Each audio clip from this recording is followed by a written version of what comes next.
All right, here we are. We're at another tournament already. Excuse me. Heroes of Rock tournament. So this tournament's going to be at Nordic Fjords. I believe it's just, if you go to Golf Clash Notebook, it's Nordic Fjords holes 1 through 9. It's just going to be straight up, I believe. I think. It's possible. I'm almost sure. We'll see. I'm going to walk through it and just holes 1 through 9, just like it's set up at Golf Clash Notebook. I set up a playlist with for Golf Clash Heroes of Rock. I'll put this video at the top of that, but you may catch it in just my video section. And I put in holes from the Christmas links. This was the very first tournament that these holes were ever in. So we were still trying to figure out how to play them. So this round, when brand new holes come out, especially if there's difficulty with par threes and stuff, I usually don't dick around with them. I go right at them with backspin. Let's stick it up there. Let's give ourselves a grim chance for hole in one. Let's get our birdie and go to the next hole. And really focus on trying to get eagles on all the par fours. And then on the par fives, establishing what that second shot's going to be to the cup. Like, where do I need to put myself? And that's pretty much where I was at in this round. But I had picked up, so this is a minus 15 round, and it picks up, I pick up all three of the par fours, and then just like safe shots on all of the other holes. So it's a pretty decent round as far as learning how to play it if you've got either lower or upper developed stuff. So that'll be on there, and I'll put this video on. So we'll go check out the holes. Hole number 1. All right, this par 4, we definitely want to go at it. So, like, could you hit it over here and then chip it up? Yes. If you have lower developed stuff, what do you want to do? You want to come off of this island with your big topper, and you want to try and move in a forward direction. You want to do whatever it takes to either land on this and move as far as you can forward, or start on this side. So if you don't have any big power balls, you can start here. And if you're starting over here where your red lines are at, you'll probably be able to use your big dog or your big topper. And that'll help you out as far as like getting out here. But it may be one of those things where you can't do any overpower. You're just going to get whatever you get. But you've got a decent shot when you're right here. And I would much rather take this shot than this shot from over here. So I'm like, this side over here is just for spectators. Like, this is during the tournament and nobody's going to be over there. Hell, nobody's going to be on this one, except for a few spectators and stuff. We're all going to be hitting either onto this island or over to this side. That's just how it works. And if you're not, you're relegating yourself to having to take, it's not that you can't make the shot from here, but if you took this shot 10 times and somebody took this shot 10 times, who's going to make it more? That's the whole deal. So anything, we're going for the green and 1. We want to be right up within this circle. We want to be right up there in 1 shot. So starting off on this side right here. In the video, I show an extra mile and a 4 power ball. If you got a Titan, I think I put on just a couple topspin.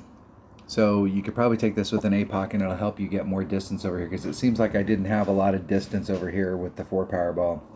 So if we have a forward moving wind, it may be beneficial to start the week off by playing this with a 5 power ball and seeing where your red line's at, and then playing with a 4 power ball and seeing if you can make that happen. So if we did have headwind, you could switch balls up. But we want to land right here and move ourselves forward so that we can try and get on the green, because I think from back here, you can't, like I said earlier, you can't overpower this. You're just going to be able to get what the shot can get with your forward movement. And I think like laying up out here in front is about the best you can do. We want to go for the green. We want to start this off with an eagle. All 3 of the par 4s in this are absolutely makeable. And so this is one of those tournaments where if you don't shoot the minimum score of minus 12 and pick up all 3 par 4s, which puts you at minus 30, that's minus 15 aside. You have to come in with a minus 30 just to be competing with the Joneses. And now you've got to pick up some of the par 3s or some of the par 5s and give yourself some opportunities. I think that the par 3s in this are, like, there's makeable ways to play them, but they're dangerous. So these par 4s are critical. We have to get these par 4s. And we got to start off on hole number 1. Hole number 2, this par 3 right here. Of the par 3s, this is the least dangerous, but there are a lot of different ways that you can play this. And I'm still trying to figure out, like, I've played from way up here, but the problem from playing from way up here is you've got so much ball guide running out that your ball guide is affected by every nook and cranny on the course. And so it's so easy to get off trajectory. Whereas if you're a little bit closer up in this area trying to come at it, you're still, like, you can apply a little bit of backspin so that your ball is terminating more with where your ball guide's telling you it's gonna stop. There is a rough bump that you can do along this rough to bring it over there with a sniper. And I'm not sure, I think if you're doing this rough bump, you've got to get forward enough in your shot that you may have to bring out a bigger ball. I've got a sniper and a nav on my list, and I know I can get into this area, so it may take a 2-power ball to get you up here, maybe even a 3 if you were working in a headwind. But there is a rough bump that you can do over here that's it's a serious shot at it. But I've had some success with the rough bump, and I've had success in the middle, and I think in the middle it's not as risky, so I'll probably be going for it somewhere out in this range, trying to come in. I'm going to try and come at this hole with just a couple backspin. But I'm going to play this hole from a different spot than I've played before. I'm going to try something new. But it is a safe hole to try something new on. Hole number 3. All right. Now, once again, the greenskeepers come out on this course. All this crap out here, maybe in the upper tours, they use this stuff. But there are going to be spectators here when the rookies come through in these areas, and we're never going to hit to any of these areas. We're going to be bouncing either off of this island trying to get out onto this island, or we're going to start over here in this corner of the island and come forward. And the more forward distance we can get, obviously, the better on the second shot. If you're finding yourself more in this area right here, it's better off. You're better off to bring like a big dog or a guardian, especially if you got an upper developed guardian, because you got more ball guide. But where your red line's at down here, if you bring a sniper, there's a good chance that you're going to have to hit off the island and then bring it across, because you won't be able to get up here based off your red line unless you do overpower. But if you bring a guardian or a big dog or a cataclysm or something of that nature, you can work your red line past this with a 3 or 4 power ball. So in one-on-one, I play this all the time with a marlin, and I have to bounce off this island. And this island is set up like this, so it's got this dome on it. And so the farther you push it forward, the more the shot comes flat. And so the less distance you get. And the more you pull it back, it's hitting up here on the dome, the more you get a normal bounce. So it's one of those shots where you really want to get closer, but if you move it closer, you're actually losing distance, so you'll have to move it back. You almost have to be in the center of this pad when you take the shot. Okay. And so bringing a club that's got lots of topspin, Horizon, or a sniper, something of that nature, big dog, cataclysm. But if you bring your big dog and cataclysm, you should be able to get over. And this hole, depending on what you bring, I'm going to bring a guardian on this hole, because I think my guardian gets me the distance I want, and I've got an upper developed guardian, so it's got some ball guide, and I think I can work it up to the cup. Give myself at least a look at Albie. Hole number 4, this par 3 right here. All right, this par 3 and the other par 3, these little pads, I will be the first to tell you that bouncing from this side or this side to get up to the cup probably gives you your absolute best chance for Albie. But these areas right here are, once again, they're like this. And then the rough starts right here, and then it continues to go down. And then the snow is down in this area.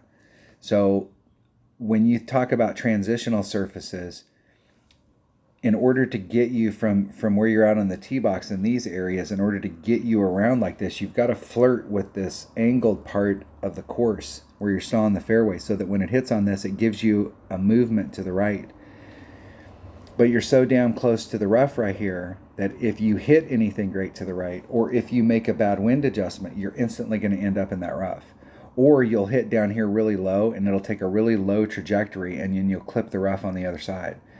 And I see a lot of people epic fail from spot 1 and spot number 2, even though I will be the first to tell you that those are probably the best ways to go at hole-in-one.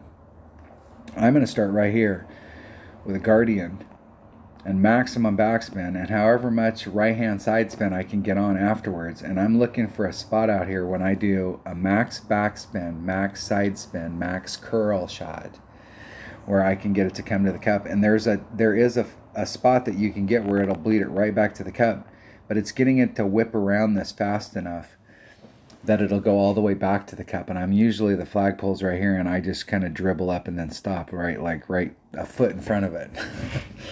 But I'm okay. I will tell you that I have hit some hole-in-ones on this hole, but they're rare and far. They're few and far between, because I'm not taking shot number 1 into shot number 2. I'm going at it safe because I want to walk away from this hole with a birdie. I think that there's going to be more people that come to this hole that end up with a par than end up with a hole-in-one, and I don't want to be in that group. And that group has immediately eliminated themselves from the gene pool if you can go out and shoot the minimum score and pick up all 3 of the par 4s. So I don't want to have any epic fails on these par 3s, so I'm playing it safe. And I'm going from this spot right here. Now I'm going to work this shot, because obviously I want to work this shot so that I'm at least giving myself a decent shot at hole-in-one every time. But I think it's the safest of the 3 shots. And for my buddy Dale Appleby, yeah, that was 15 minutes talking about a par 3. Rat bastard. Hole number 5. Hole number 5. All right. The video, I've got a little bit lower developed clubs, but I'm doing the same thing. You're coming out into this area right here, and I prefer, even when I had lower developed clubs, I think of this as more of a rock shot. And the reason is that where you'll be at, and it's best to play this with at least a power 3 ball. Where you're at back here with a QB, your bounces, you're going to have one of your bounces that's right at the sand. But if you've got a rock, especially if you've got a rock that has, because the rock will have a little bit more distance than a QB, but it doesn't have as much topspin. In this situation, I don't need the topspin. What I need is that raw distance, that little bit of raw distance, so it puts that second bounce in front of the sand, and then it takes very little topspin. It actually may take a little bit of backspin to hold it onto the course up here so you can stay in the fairway, and then you've got a shot coming in. Now, depending on the size of the ball you have and the level of your clubs, you can take this with a sniper, but what you'll find with a sniper is that it's going to be more of a topspin shot. You're going to have to run out a lot of topspin. And once again, just like I talked about in hole number 1, the more you have to run topspin out across this fairway, right here it looks super flat. Oh, there's a straight line. But every nook and cranny and bump and mogul and hill and stuff that is on that course, you're going to hit it, and it's going to change. It's too inconsistent. Even if you hit the same shot over and over, it's still inconsistent. So it might be better here to bring a bigger, especially if you got lower developed stuff, bring a little bit bigger wood. Bring your big dog. Bring your. I think if you're in the right spot, you'd have to try it with your clubs. But I think you could get up there with a Guardian, and even though you may only have a couple topspin, I think you can work that. I want to get into the spot on this hole where I can engage a little bit of backspin. I mean, I want to be far enough up there with whatever ball. So you don't have to bring a big ball to do the drive, but where you really want to have a big ball is on the second shot. And I'd really like to get, like I said, where I get up into range with my wood that I can engage like one backspin so that I can really know where it's going to terminate according to my ball guide. When you run topspin out, sometimes it just continues to run.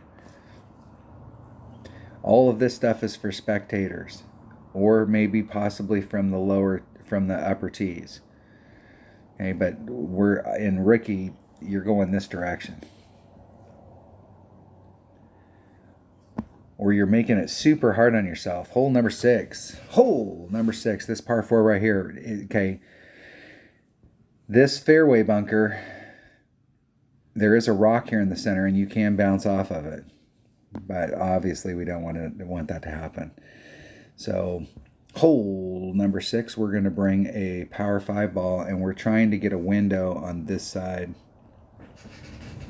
where we can get one bounce in here, and we can bounce it 1 bounce, 2 bounce, 3 bounce, and bring it up. There is a little bit of a backboard, so you can kind of swish it on this green and move it around this way, staying away from this. I'd rather be right here in front taking a chip than to risk trying to go around this bend. It's really easy to get caught up in this bend and get caught up either in the sand or in that little rough patch.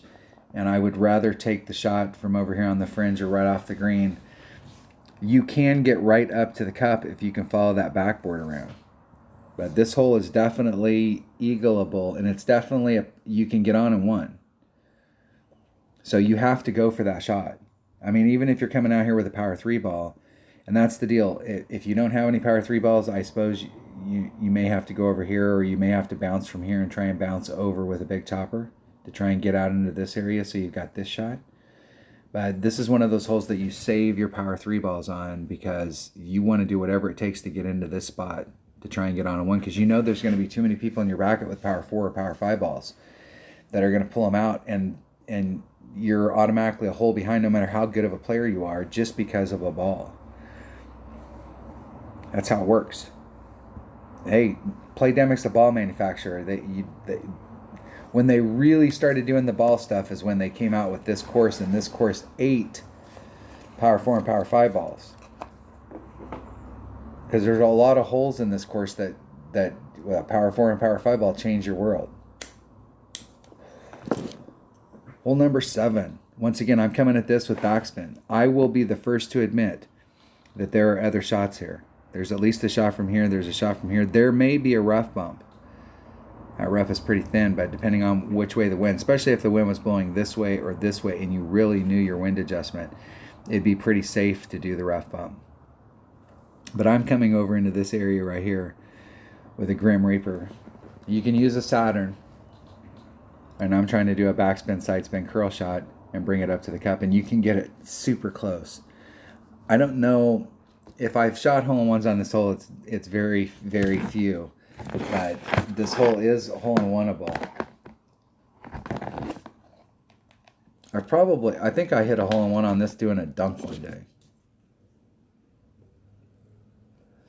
Doing a dunk with my Guardian, but it is I think unless you're hitting off of one of these islands or doing that rough bump, it is a tough hole-in-one. But this is another hole that I see a ton of people epic fail on, and if I can play it safe on these holes and go out there and execute on the par 4s, I'm at minus 15. So I think my personal best chances on this course are other than the par 4s, are in the par 5s, and the first par 3. These middle 2 par 3s, I think there's a lot of risk on them. Hole number 8, this par 4 right here. This might be, if the wind's blowing right and we've had a couple times to take this shot to work out our adjustments and we're bringing out the right ball, this might be the most, it's in a handful of holes that are the most eagleable hole-in-ones or par 4s, like getting an Albie on a par 4, hole-in-one on a par 4.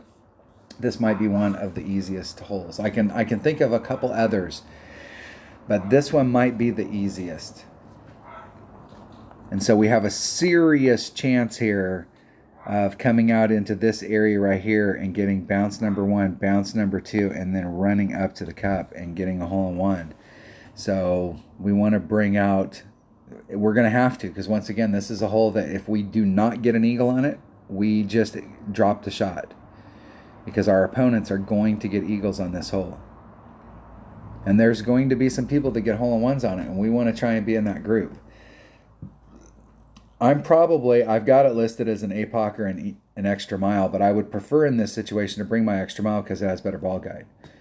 But as far as raw distance goes, especially if we're dealing with headwind, we'll have to see as the week goes on whether or not I have to bring out the Apocalypse. I may have to work out the top spin, backspin combo with my extra mile and then switch to the Apocalypse so that I've got that extra distance, and then I can fine tune it. But this hole right here, we have to get an eagle. And once again, we got spectators out here and we got spectators out here, and we're hitting it in this direction. Now, we may not have spectators all the way down here. There is a shot that you can do here, especially if you're a one-on-one. You can go from this side right here in this corner and do bounce, diddy bounce, diddy bounce, and then run up to the cup. And you can get up there where you can still get an eagle. You may have to, you may have to maneuver around a little bit more, but it's possible to get up there and get an eagle from that spot. So we have several ways that we can do it. Hole number 9. All right. Green, flagpole. Everything over here, unless you're from an upper division, is probably spectators. Okay, so if we just do arc, we're trying to get to this area, and we do arc along the holes to get to the same distance that we would be from here to the green as opposed to over here to the green. We're going to be short on this fairway, and this shot from out here to get over to the green, depending on the ball you bring and the clubs you have in your bag, could take a big dog or a big topper. You can probably get away, depending on where you're at, with a Guardian, with the little bit of topspin that it has. I think you could probably get away with it on a lot of these holes as well, or on this particular hole from this spot. But if you want to get up here and use a sniper, I think you're going to have to use a bigger power ball. I can't remember the video that I shot. I think I went out there with a rock, because I like to take the drive shot here in order to get me into this area. Because if you have anything happen out here, anything, your fault, my fault, nobody's fault, you ain't making it. Now, I will tell you that if you get caught up here in the rough and you've got a Nirvana and you can catch this fairway, especially if you could, you're not going to be able to catch this fairway, but if you can catch this fairway, you can set the ball up out in this range right here and do a max overpower hook shot with max topspin. And if you can catch this fairway on that hook, it'll bring you over, and you could get you can give yourself a superior recovery shot. So anytime you're down in this area, I would work on that max overpower hook. I mean, obviously you don't want to ever be down in this area, but when you're down there, take advantage of it and go out here and find a spot. And with the Nirvana, I'm going to usually be like, if here's my bullseye, here's a ring set, and then another whole ring set, and then probably at least another whole ring set out. So like 2.5 ring sets out. Would that be like 25 rings from this area out into this area?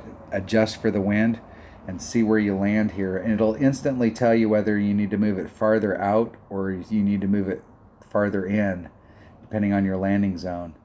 So if you land here and end up back here, you need to pull it more to the right. You went too far out.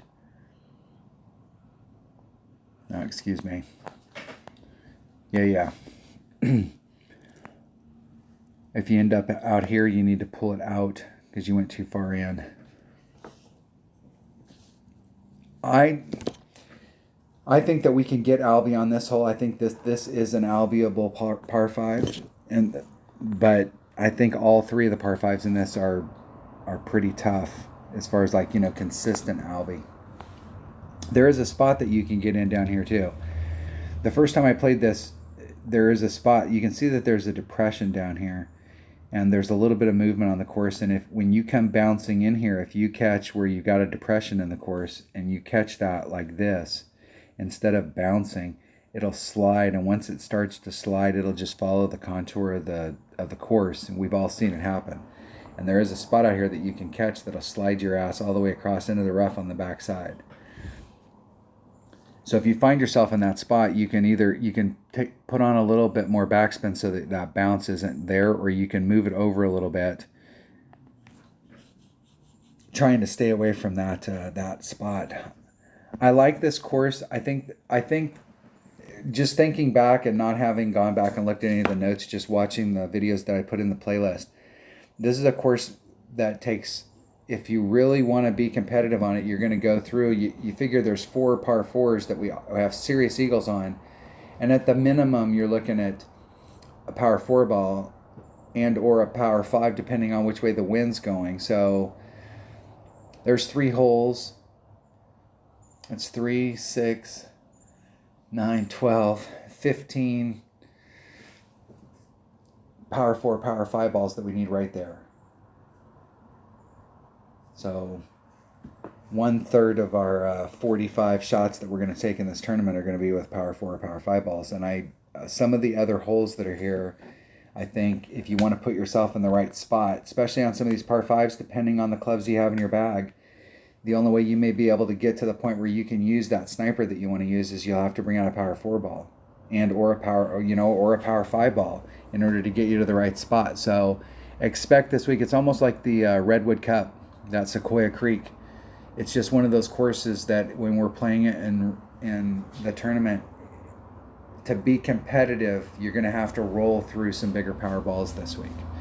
So just expect that. If you've only got just the mortal balls up to Kingmakers, I think you can still get it done. You're just going to struggle on those days, especially when there's headwind. I think on the days when there's tailwind, it's not going to be the end of the world. You could still achieve it, but on days that we have big headwinds, it could be an issue. All right, that was the Nordic Fjord holes. I think the minimum score of -12 is going to hold here, and we need to pick up a minimum of 3 per side. And the par 4s are all screaming to be picked up. So I would look in the tournament of 30 plus in order to win. And if you're in the 30 range, then especially if you've come in with good tiebreakers, there's a conversation just depending on your bracket. I must have gotten to the easiest bracket in the entire game last tournament. So anytime you can get into a good bracket, an easy bracket, take it. All right, that was the walkthrough scouting report for the Heroes Rock tournament. Thanks for watching. Everybody have a great week, and hopefully everybody has a great tournament. I will shoot a practice round later on this week and go out there and check the holes out maybe this weekend and get the ball rolling. But other than that, have a great Heroes Rock tournament. Thanks for watching.